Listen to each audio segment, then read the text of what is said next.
Here are some red flags that you need to watch out for whenever you're going to look for your next salon job. So if you applied somewhere and now you're going to go do your interview, you should kind of scope out the place while you're there and get a feel for the vibe of everything that's going on. The first thing to really look for before you even talk to anyone is if the workers look happy. If other people aren't looking happy there, why would you want to work there?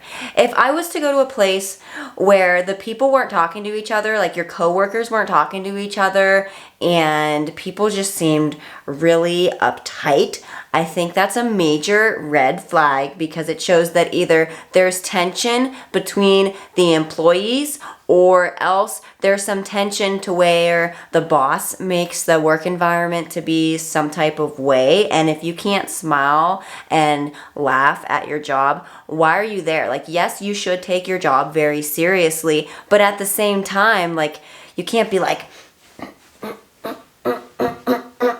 this is me cutting hair.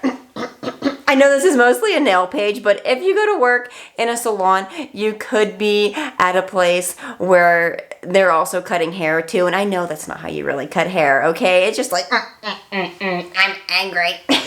Take note whenever you're looking around to get the whole vibe and the mood of the place. See how clean the place is. If the place looks dirty, why would you want to work there? You don't want to work in a place that's dirty because first of all, that's gross. And also you don't want to be in a place where people have low standards. It could be for a couple of reasons. Either people just don't care, no one cares, or maybe the boss does care, but they don't enforce people to do their job. So either way, it's a problem. Because if you think about it, if you're working somewhere and like, let's say you're a really clean person, you're working really, really good, really clean, you take care of what you do, and then you have someone over here who doesn't clean up after what they do, well, that's kind of gross. So your clients are coming in and they're seeing all this dirt over there at their nail station. They don't sweep up any of the dust. So it's just a big pile of dust and colorful glitter that can be a put off for your clients, but at the same time, it could make you have to do more work too because the boss may maybe expect these things to get done, but if there are slackers, it could be something along the lines of you have to pick up the slack. Now you have to do more work to keep things clean. You have to take the garbage out because this chick over here, she ain't taking the garbage out. She don't have time for that. So now more things are becoming your responsibility and that can make for an unhappy work environment. If you haven't worked in the industry for a while, this next one might be a little bit harder for you to spot, but also, maybe common sense will be able to tell you a little bit of what's going on there on the shelves if the products looked old. So, old products can just mean a couple things. Either they're dusty and they're not getting used in a while. So, I mean, really, they could be old too, but also, salons will have old products where I've seen that more so with the gel polish or the nail polish. They'll have these bottles that have been out of stock. They don't make that design anymore. And I'm thinking, okay, like this bottle last came out like years ago. I've looked that up at a place that I worked before because they were having these bottles from OPI that they were black. Like some of them were black and some of them were the newer style bottle with the color on it. And I was thinking, why are these black? Why do they look different? So I looked it up and did some research and I believe it said that the last time OPI had an all black bottle was 2016. I could be wrong. I'm gonna look that up again, and if I find that, I'm gonna put that date right here when that last style was. But it was years, like a couple years that this bottle had been out of style. So if they, let's say we're making that bottle in 2016 the last time, when were those gel polishes from? Were they from 2016 or were they from 2013, 2010? If this product is that old, how effective is it going to be on the client. And if the products are dusty on the shelves, that can also make you think, are they getting used? And that can be an issue too if you're working somewhere where you're going for this interview and maybe you need help building your clientele up and you are going to rely on new people coming in, walk-ins, whatever, and the person interviewing you says, oh yeah, we get tons of people here, tons, all the time, but you see stuff is really not moving on the product shelf. So that also goes along the lines of it's dirty, people aren't cleaning, but also it's not getting used. So you may not be able to build that client base up as much as you would like to, as quick as that you would like to. Just looking at the place can really give you a good idea for what the salon's like, what the people are like that work there. But what's going to help even more is once you go into that interview with the owner or the hiring manager or whoever it may be, and they start talking to you, you can kind of see what kind of person they are, what kind of vibes are at the salon. Because I'll tell you a story right now of this salon that I went to go work or interview at. I didn't end up working there. They asked me if I wanted to come back. Oh, I'm coughing, sorry. They asked me if I wanted to come back for a second interview, and I told them that I didn't think that this would be the right fit for me. And I said that because at the interview, I went there and there was this woman who was interviewing me. We went to the back room. We sat down at a table across from each other, and she sat there on the chair and went like this. I like your look. I think you'd fit in well here. Or something along the lines of that. She said, I liked your look. And she gave me like a eye up and down glance over. And I was thinking, oh my gosh, this made me kind of uncomfortable. What does that mean? You like my look? I felt like I was being analyzed. I think the place was probably really strict, that she was possibly a hard person to work for, along with those other tips that I said about looking to see how the employees were, if people seemed happy. Some of the people did not seem happy there. So that was a red flag for me, that in the interview, and then people just didn't seem happy, that I did not want to go to the second interview. So really pay attention in the interview how people talk to you and what they say and how they say it when they say it, because they're probably going to talk to you like that whenever you work there. That lady probably would have looked me up and down and said, you're not doing a good job. I think we need to change that. She might have not really been like that. I don't know. She just had vibes that she was something. It was like her way or no way, and her people that worked for her had to have a certain vibe, and I wasn't down with the whole vibe. But anyways, just be careful of how people are talking to you and treating you in the interview, because that's going to go on for the whole time that you work there if you're hired.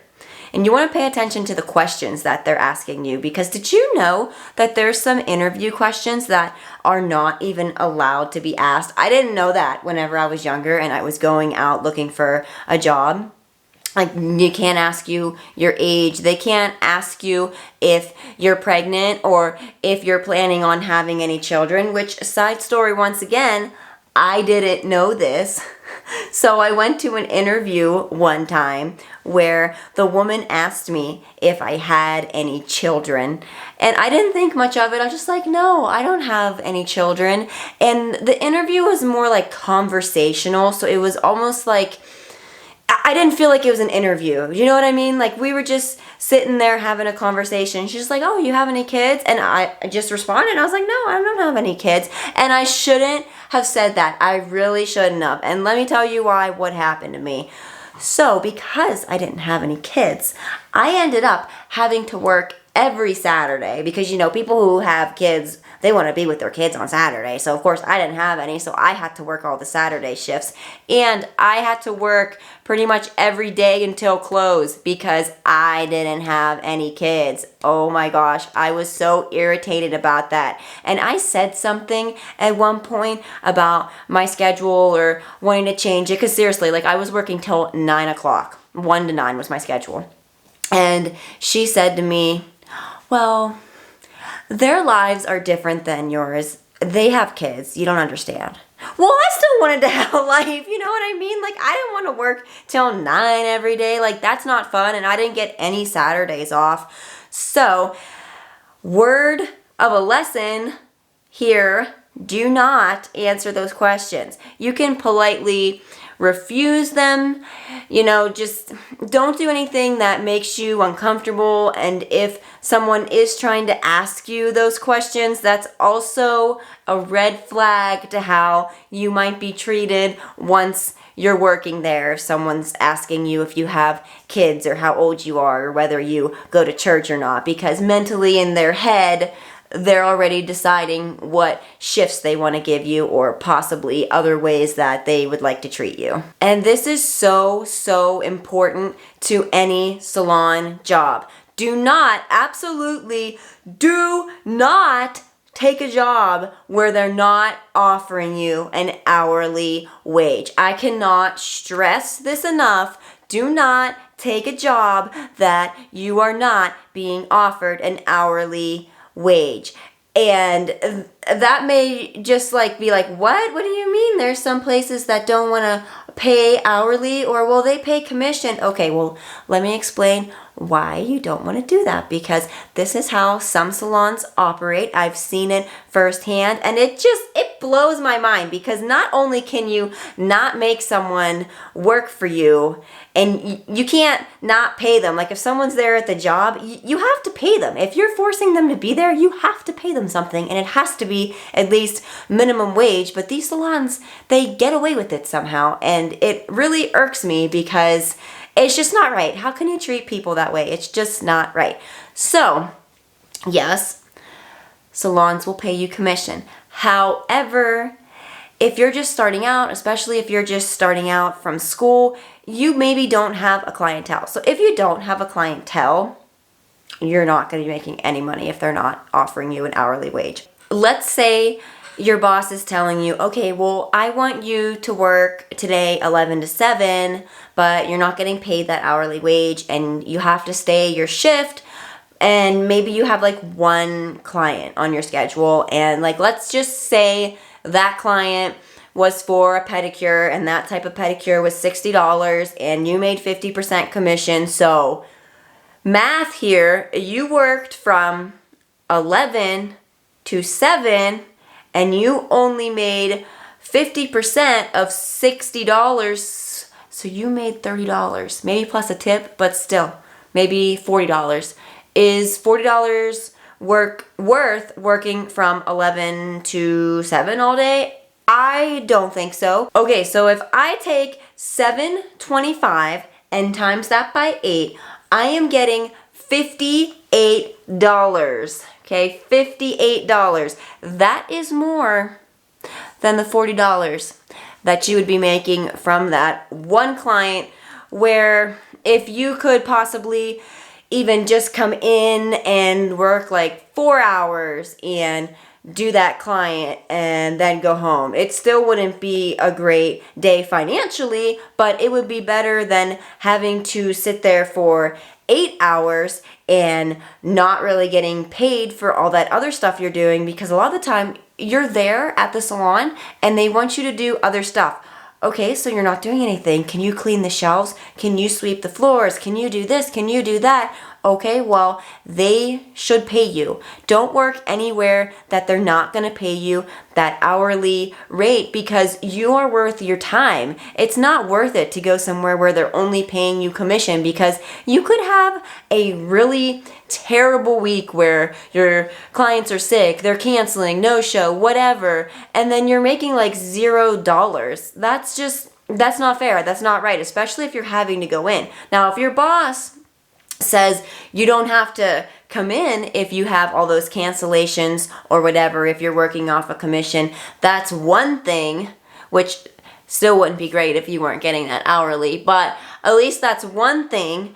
So the moral of the story is, don't work anywhere that will not pay you an hourly wage, because in the long run, you'll be upset, you'll want to quit, you'll just get frustrated, because it can be hard to build a clientele in the beginning, and it's not worth it. Don't do it.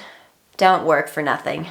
If you're a nail tech or a nail enthusiast, hit that subscribe button because I put out videos about nails to help you become better in the nail world, so let's ride this nail journey together. If you're a beginner nail tech who's never worked anywhere before, you should check out this video right here where I give you tips and advice on how you can succeed on your nail journey.